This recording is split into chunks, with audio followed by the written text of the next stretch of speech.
Hey everyone, it's Drew here, and today we're going to talk about, are you a observer or a participator? I can only imagine going to I can't imagine going to some game and sitting there not getting involved in the rooting for my team, and can't imagine going to specifically a Montreal Canadiens game and not rooting for my team, even though they need some help. But that's here nor there. I have never gone to a game where I saw people asleep or just sitting there doing nothing.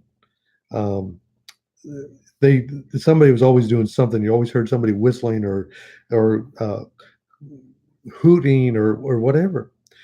But we sometimes go to church and we sit there acting bored, and we forget our favorite player, Jesus, is in the house. See, God is everywhere present. No matter where we go or what we do, Jesus is there. And so when we go to church, sometimes we just want to observe and not participate. And that's where we kind of miss things because God is wanting us to participate in what he's doing. Look at Herod in Luke chapter 23. He had been wanting to see Jesus for so long just so that he could see Jesus do some trick. Look at this, verse 6. When Pilate heard it, he asked whether the man was a Galilean. Verse 7.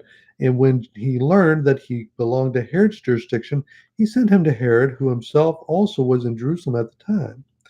Now Herod was very glad when he saw Jesus, for he had wanted to see him for a long time because he had been hearing about him and was hoping to see some sign performed by him. And he questioned him at some length, but he answered him nothing. See, when we're just there as an observer, God will not move. We have to move first. And the chief priests and the scribes were standing there accusing him vehemently, and Herod with his soldiers, after treating him with contempt and mocking him, dressed him in a gorgeous robe and sent him back to Pilate. Now Herod and Pilate became friends with one another that very day, for before they had been enemies with each other. Notice that because Jesus didn't perform exactly the way Herod wanted to, they made fun of him. And sometimes we do that with God because we don't see God do exactly what we want because we've been sitting there just observing, not participating. We get mad at God. It's not fair to God. God will not do things for us if we're just looking for him to do some parlor trick for us.